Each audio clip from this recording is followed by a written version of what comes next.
Bagaimana cara kita melihat Indonesia? Sebuah negara besar dengan ratusan suku, bahasa, dan keyakinan yang tersebar di ribuan pulau. Di tengah lautan perbedaan yang begitu luas, seringkali kita terjebak dalam sekat-sekat yang memisahkan. Namun, dalam bernegara, kita dianugerahi sebuah kompas moral yang luar biasa, yang kita kenal sebagai wawasan Nusantara. Sebuah cara pandang luhur yang menempatkan persatuan dan kesatuan sebagai prioritas utama, tanpa sedikit pun menghapus, mengaburkan, atau menyeragamkan keberagaman yang sudah melekat sebagai kodrat bangsa ini. Di Universitas 11 Maret, cara pandang dan teori bernegara itu tidak dibiarkan menguap begitu saja di dalam ruang kelas atau lembaran buku teks kuliah. Ia menjelma sebagai sebuah ruang nyata, sebuah realita yang hidup, bernama Benteng Pancasila. Disebut benteng bukan untuk memisahkan, mengisolasi, atau mengurung kita dari dunia luar, melainkan dibangun sebagai perisai yang kokoh untuk membentengi dan melindungi nilai paling fundamental bangsa ini. Di kawasan ini, 6 rumah ibadah dari 6 agama yang diakui di Indonesia berdiri tegak di atas satu hamparan halaman yang sama, tanpa tembok pembatas yang kaku, tanpa jarak yang saling mengasingkan. Tempat ini menjadi sebuah bukti hidup yang tak terbantahkan bahwa perbedaan bukanlah sebuah ancaman yang harus ditakuti atau dijauhi, melainkan sebuah kekayaan tak ternilai yang harus dirawat dan dijaga bersama-sama. Secara khusus, melalui video ini, kita akan mengeksplorasi dan membedah makna esensial wawasan Nusantara dari sudut pandang yang paling nyata, dengan melangkah lebih dekat untuk mengenal Masjid Nurul Huda UNS sebagai salah satu pilar utama yang berdiri anggun di kawasan Benteng Pancasila. Kita akan melihat bagaimana masjid ini bukan sekedar tempat ibadah atau tempat bersujud bagi umat muslim di lingkungan kampus, melainkan sebuah pusat pembinaan spiritual, ruang diskusi yang inklusif, dan menghidupkan nilai-nilai toleransi di tengah keberagaman akademika kampus yang begitu dinamis. Namun sebelum melangkah lebih jauh untuk menelusurinya, perkenalkan kami terlebih dahulu.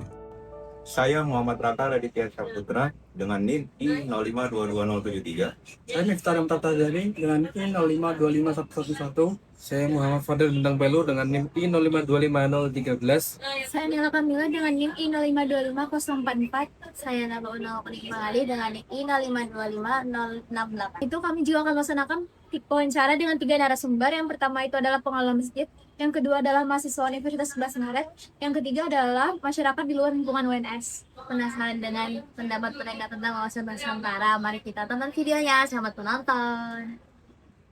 Oke, Assalamualaikum warahmatullahi wabarakatuh. Perkenalkan, saya Muhammad Fadil Bintang Pelu. Saya berasal dari Prodi Teknik Kimia dengan NIM I0525013. Dan siang ini saya bersama dengan Bapak Suwarto. Bapak Suwarto. Dengan bagian apa ini Pak di Masjid Nurul Huda? Iya. Terima kasih Mas Fadlan. Assalamualaikum warahmatullahi wabarakatuh. Nama saya Suwarto, staf di kantor pusat bagian umum rumah tangga yang diamanai menjadi pengelola sarana ibadah UNS. Kami akan menanyakan beberapa pertanyaan terkait masjid itu kan tidak hanya sebagai tempat ibadah, itu kan juga ditanyakan fungsinya untuk masyarakat. Nah, di sini apa sih peran yang paling Bapak tekankan atau paling di sini paling diprioritaskan untuk masyarakat atau di lingkungan mahasiswa sih? Iya. Kalau berbicara terkait dengan masjid sendiri, walaupun ini masjid kampus ya, tapi kita juga peran aktif dalam kegiatan di masyarakat. Yang jelas untuk kegiatan rutin sholat rawatib kita juga terbuka untuk masyarakat umum, ya, 5 waktu itu, karena kebetulan kita di dekat gerbang utara ya, jadi akses masyarakat luar juga bisa masuk. Terkait dengan program-program yang lain,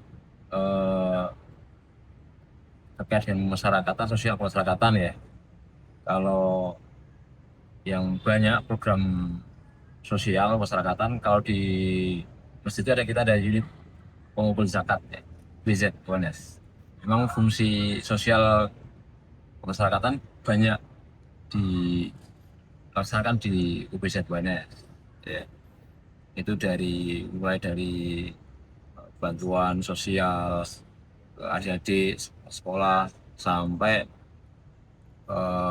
bantuan untuk fakir miskin itu apa, bahkan juga beberapa kali program kita ke kawasan-kawasan yang kesulitan air itu kita ada donasi air bersih, pembuatan sumur dalam, bahkan juga renovasi masjid yang seperti itu. Jadi banyak masalah untuk kegiatan sosial. Juga untuk bencana juga kita juga ada program siaga bencana yang secara aktif bersama dengan UNS peran aktif dalam siaga bencana. Jadi ada zakat untuk masyarakat sama zakat bencana. Iya, Dan itu kan tadi buat masyarakat di luar kampus. betul. Kalau untuk internalnya untuk mahasiswa kampus itu apa, Pak? Iya, memang karena kita di masjid kampus ya, prioritas utama memang sebenarnya kita untuk internal UNS ya, baik dari mahasiswa, dosen, karyawan dan sebagainya. Bahkan juga untuk para cleaning service, ya, cleaning service juga bank kebun, penyapu jalan dan sebagainya itu juga menjadi prioritas kita. Salah satu contoh program-program sosial untuk yang di dalam kampus dari Ramadan kemarin, pembagian zakat, pembagian terakhir korban kemarin itu kita fokus ke cleaning service yang ada di seluruh UNS, baik di Kentingan, Madiun, Pabelan, Pecon dan sebagainya. Jadi seluruh cleaning service itu kita bagi dari korban yang terakhir kemarin. Juga penyapu jalan, tukang kebun dan sebagainya. Termasuk juga satpam, ya, satpam yang ada di UNS itu menjadi salah satu prioritas kita. Sementara untuk malam mahasiswa yang kegiatan jelas kita ada untuk pengembangan, untuk kegiatan kita juga kerjasama. Di sini ada 3 UKM Perharian Islam ya, Janukmi, Ilmu Quran dan Seni Religi, itu untuk ajaran kreativitas dan pengembangan mahasiswa. Setelah itu juga kita ada kajian-kajian rutin, makanan, bulanan dan sebagainya. Dan juga ada kalau untuk sosial untuk mahasiswa kita ada subsidi UKT dari UBZ UNS juga. Jadi mahasiswa yang kurang mampu itu bisa kita berikan subsidi UKT walaupun tidak penuh ya, tidak penuh UKT full, tapi subsidi ya yang insya Allah bisa membantu meringankan. Dan itu kita kerjasama koordinasi dengan kemahasiswaan, dengan bidang kemahasiswaan. Jadi kita tidak Bulan sendiri tidak sendiri. Jadi kita koordinasi karena jangan sampai salah sasaran satu ya. salah sasaran atau juga kadang menumpuk kan, satu mahasiswa mendapat Iya. beberapa bantuan beasiswa dan sebagainya. Jadi alhamdulillah kita bisa koordinasi dengan kemahasiswaan untuk berbagi informasi. Sementara untuk dosen karyawan ya jelas kita kalau dosen karyawan kita malah apalagi para pimpinan nih, alhamdulillah selama ini juga aktif dalam berperan mensupport ya untuk kegiatan yang ada. Jadi mungkin itu Bapak wawancara dari kami ke Bapak.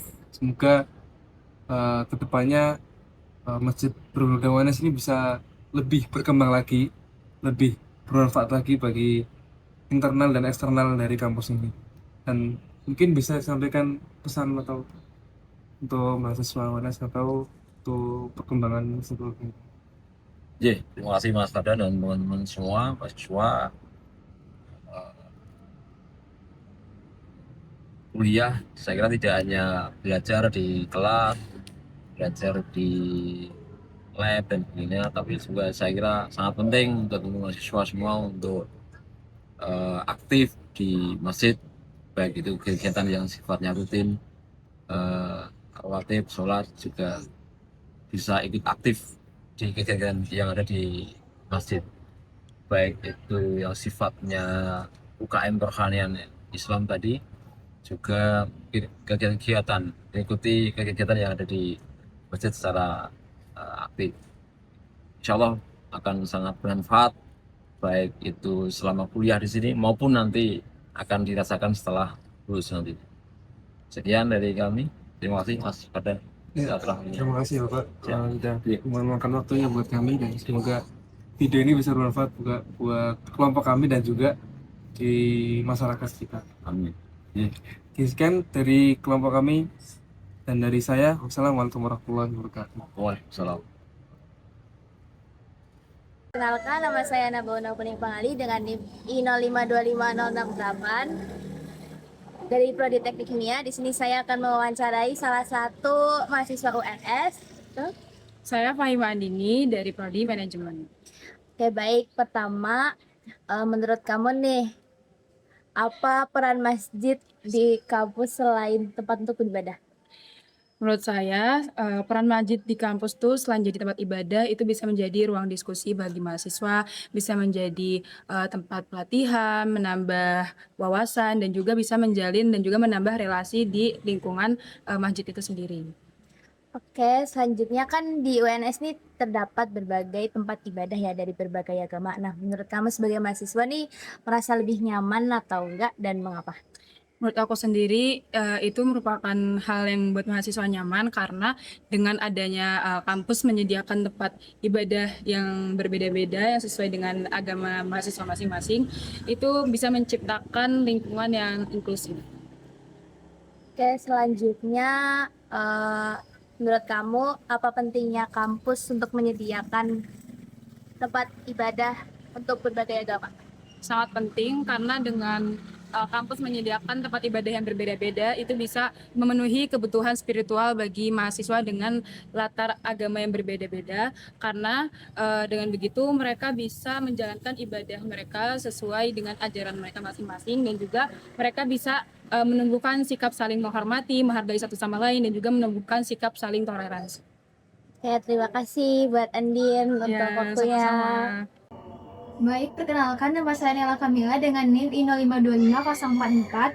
Di sini saya akan mewawancarai salah satu mahasiswa di UNS mengenai wawasan Nusantara, yakni keberadaan agama yang ada di UNS. Sebelumnya bisa tolong diperkenalkan diri terlebih dahulu. Oke, baik. Perkenalkan, nama saya Zilinda Gracia Lairasika dengan NIM I0225086 dari Prodi Arsitektur Angkatan 2025. Baik, karena sama-sama sudah saling berkenalan, kita akan mulai ke sesi wawancaranya.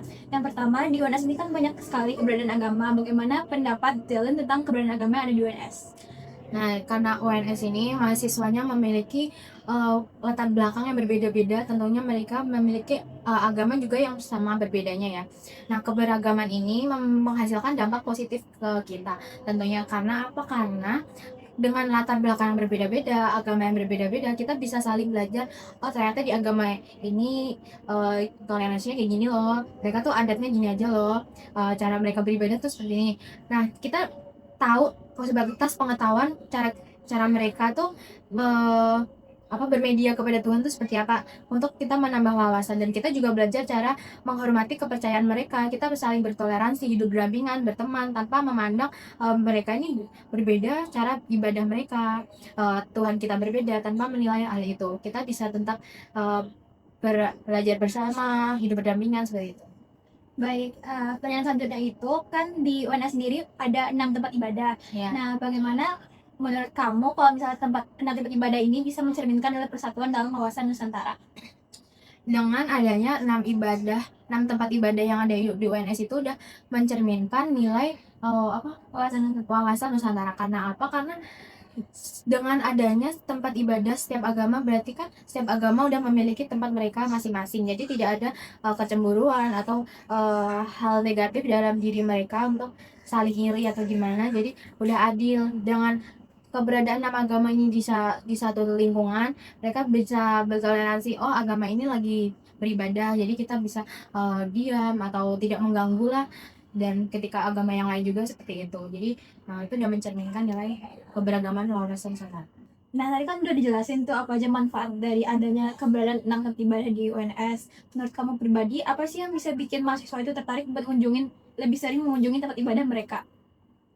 Menurut aku pribadi, alasan kenapa bisa mahasiswa tuh bisa tertarik sering mengunjungi tempat ibadah mereka tuh karena karena di tempat ibadah itu suasananya lebih tenang. Jadi ketika misal nih kita lagi burnout, stres tugas atau stres ujian, nah ketika aku pribadi nih mengunjungi tempat ibadah aku sendiri itu rasanya kayak melepas rasa stres itu, jadi membuang aura negatif atau hawa negatif. Dan apa ya, karena suasananya tenang, adem di tempat ibadah, jadi kita jadi terbawa hawa positif yang ada di tempat ibadah itu, jadi bisa menenangkan pikiran kita. Terus dengan kita ibadah di tempat ibadah, tentunya nggak di tempat pribadi misal kos gitu. Kalau di tempat ibadah kan ramai ya, jadi kita bisa selagi stres kita jadi bisa cerita sama orang atau cerita ke teman kita, jadi kita punya tempat sharing.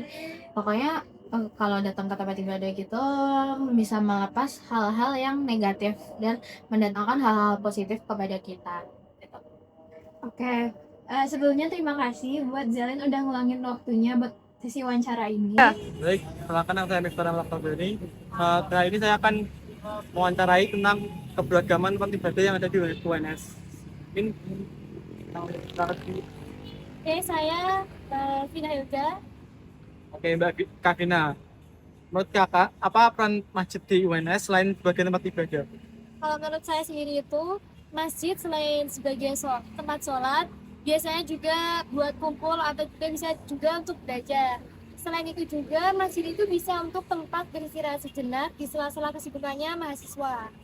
Oke, terus bagaimana pendapat kakak tentang keberagaman agama yang ada di UNS? Ini bagus sekali ya, karena kalau keberagaman agama itu patut dijaga. Karena di UNS itu kan juga mahasiswanya banyak, jadi mereka itu tidak hanya dari satu daerah saja, tapi juga dari berbagai daerah dan latar belakang yang berbeda. Karena perbedaan inilah, kita juga pastinya bisa belajar untuk bisa memahami perbedaan dan juga menghargai satu sama lain. Kan di UNS sendiri kan banyak agamanya, sehingga UNS itu membuat 5 tempat ibadah. Apakah itu sudah mencerminkan tentang kesatuan? Mungkin sudah ya, karena dengan ini tuh kampus sudah menunjukkan kalau kampus tersebut itu sudah menghargai perbedaan agama yang ada di UNS tersebut. Karena di kampus tersebut juga pastinya membangun berbagai tempat ibadah, tidak hanya satu. Jadi mereka tuh pastinya juga merasa kalau haknya itu juga dihargai, tidak ada yang ditirikan. Oke, mungkin cukup sekian. Terima kasih sudah menonton waktunya. Demikianlah penelusuran kami mengenai makna wawasan Nusantara di Kompleks Benteng Pancasila, khususnya di Masjid Nurul Huda UNS. Kami mengucapkan terima kasih yang sebesar-besarnya kepada para narasumber yang telah berbagi sudut pandang yang berharga, serta kepada teman-teman semua yang sudah menyaksikan video ini sampai selesai. Mohon maaf jika ada kesalahan kata maupun perbuatan sepanjang video ini. Terima kasih dan sampai jumpa.